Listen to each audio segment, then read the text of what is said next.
നമസ്കാരം. Alpha palliative care daily ന്യൂസിലേക്ക് സ്വാഗതം. പ്രധാന വാർത്തകൾ. ഇരിങ്ങാലക്കുട ലിങ്ക് സെന്റർ തങ്ങളുടെ സേവനത്തിലുള്ള 2 പേർക്ക് ധനസഹായം നൽകി. പേഷ്യന്റ് കെയർ സ്പോൺസർഷിപ്പ് ക്യാമ്പയിന്റെ വിജയികൾക്ക് ലഭിച്ച തുക വിജയികളായ കുറച്ചുപേർ സെന്ററിന് തിരികെ നൽകിയിരുന്നു. ഈ തുക ഉപയോഗിച്ച് പരിചരണത്തിലുള്ള പൊറത്തുശ്ശേരി പെരുമ്പടപ്പിൽ വാസന്തിയുടെ മകൾക്ക് തുടർ പഠനത്തിന് വേണ്ടി 15,000 രൂപയും അപ്ലാസ്റ്റിക് അനീമിയ എന്ന രോഗം ബാധിച്ച പുല്ലൂർ സ്വദേശിയായ അമ്പലത്ത് വീട്ടിൽ പ്രേമരാജന് തുടർ ചികിത്സാ ചെലവിനായി 10,000 രൂപയും നൽകുകയായിരുന്നു.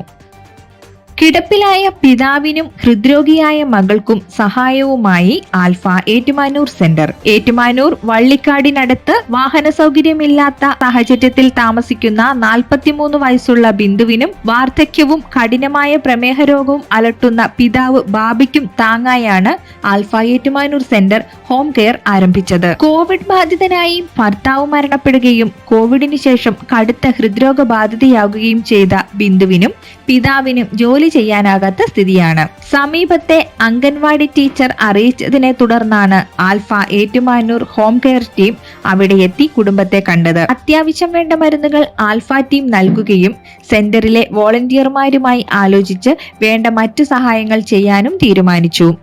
കോട്ടയം ജില്ലാ community development officer Anil Mohan, നഴ്സുമാരായ മിനിമോൾ, ബിന്ദു എന്നിവർ അടങ്ങുന്ന ടീമാണ് ഇന്ന് സന്ദർശനം നടത്തിയത്.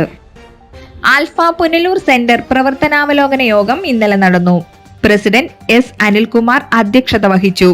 Alpha medical director doctor Jose Babu, community director Suresh Sreedharan, doctor Muhammad Ali, vision 2030 state coordinator Amjith Kumar, ഭാരവാഹികളായ Babukuttan, Najum, community development officer Akshay Babu എന്നിവർ ചർച്ചകൾക്ക് നേതൃത്വം നൽകി. സെക്രട്ടറി സലീം കുട്ടി സ്വാഗതവും ട്രഷറർ ആർ ഗീത നന്ദിയും പറഞ്ഞു. ഫിസിയോതെറാപ്പിസ്റ്റ് ജെസ്സിൻ, സിസ്റ്റർ അതുല്യ, ആശാദേവി, അമീന തുടങ്ങിയവർ വിവിധ റിപ്പോർട്ടുകൾ അവതരിപ്പിച്ചു.